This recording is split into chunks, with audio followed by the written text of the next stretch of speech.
सभी पेंशन धारकों के लिए एक बड़ी खुशखबरी सामने आ रही है। जी हाँ दोस्तों, अगर आप विधवा पेंशन, दिव्यांग पेंशन या वृद्धा पेंशन का लाभ लेते हैं तो यह जानकारी आपके लिए बेहद महत्वपूर्ण है।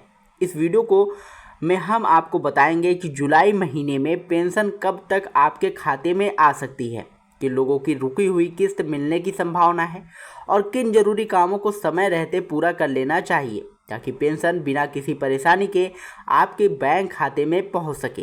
काफ़ी समय से कई लाभार्थी अपनी पेंशन का इंतज़ार कर रहे हैं। बहुत से लोगों की अप्रैल, मई और जून की किस्त रुकी हुई है।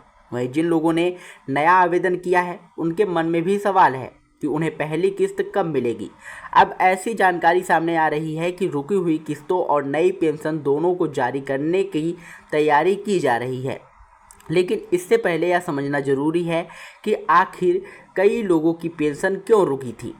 इसके दो मुख्य कारण बताए जा रहे हैं। पहला कारण है ई-केवाईसी, जीवन प्रमाणीकरण और आयु सत्यापन पूरा ना होना। जिन लाभार्थियों का फिंगरप्रिंट या आइरिस स्कैन नहीं हो पा रहा है उन्हें संबंधित कार्यालय में जाकर भौतिक सत्यापन कराना चाहिए। जहां ऑनलाइन सुविधा उपलब्ध है वहां ऑनलाइन भी यह प्रक्रिया पूरी की जा सकती है। दूसरा और सबसे महत्वपूर्ण कारण बैंक खाते में आधार सीडिंग, एनपीसीआई मैपिंग और डीबीटी लिंक का पूरा ना होना। केवल बैंक खाते में आधार लिंक होना पर्याप्त नहीं है। यह भी सुनिश्चित करें कि आपका आधार एनपीसीआई से मैप हो, डीबीटी सक्रिय हो और बैंक खाते में मोबाइल नंबर अपडेट हो। साथ ही समय समय पर खाते में लेन देन करते रहें ताकि खाता सक्रिय बना रहे।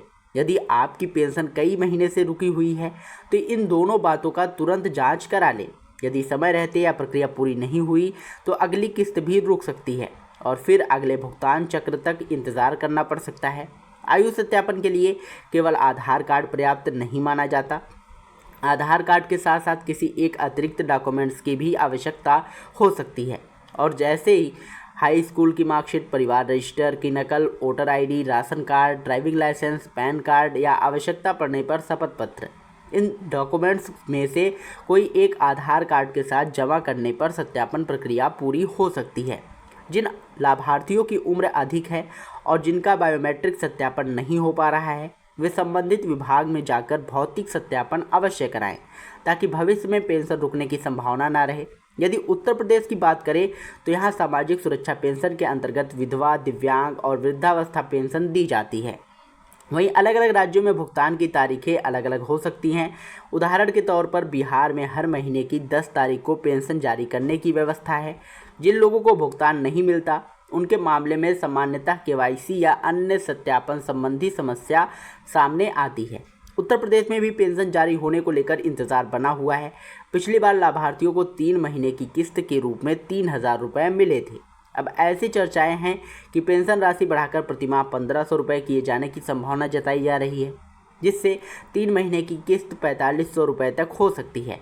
हालांकि इस संबंध में अंतिम पुष्टि सरकार की आधिकारिक घोषणा के बाद ही मानी जाएगी। इसके अलावा यह भी कहा जा रहा है कि सामाजिक सुरक्षा पेंशन लाभार्थियों को अन्य सरकारी योजनाओं का लाभ भी दिया जा सकता है। इनमें आयुष्मान कार्ड के माध्यम से मुफ्त इलाज की सुविधा और पात्रता के अनुसार प्रधानमंत्री आवास योजना का लाभ शामिल हो सकता है।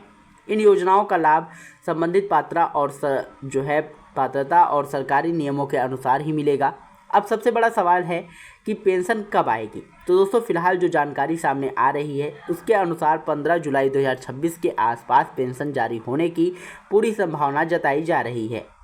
यदि भुगतान इसी समय शुरू होता है तो सभी लाभार्थियों के खाते में पैसा एक ही दिन नहीं पहुंचेगा। किसी के खाते में 15 जुलाई को, किसी में 16, किसी में 17, किसी में 18, उसके बाद राशि जमा हो सकती है। इसलिए यदि आपने अभी तक ई-केवाईसी, जीवन प्रमाणीकरण, आयु सत्यापन, आधार सीडिंग, एनपीसीआई मैपिंग और डीबीटी लिंक जैसी प्रक्रिया पूरी नहीं की है तो जल्द से जल्द इन्हें पूरा करा लें ताकि पेंशन आने में किसी प्रकार की परेशानी ना हो। तो दोस्तों, अगर आपको जानकारी पसंद आई हो तो वीडियो को लाइक करिएगा, शेयर करिएगा और यदि चैनल पर पहली बार आए हो तो चैनल को सब्सक्राइब करके बेल आइकन जरूर दबाइएगा, क्योंकि हम ऐसी महत्वपूर्ण अपडेट्स आप लोगों के लिए हमेशा लाते रहते हैं। मिलते हैं नई वीडियो में नई अपडेट के साथ, तब तक के लिए जय हिंद, जय भारत।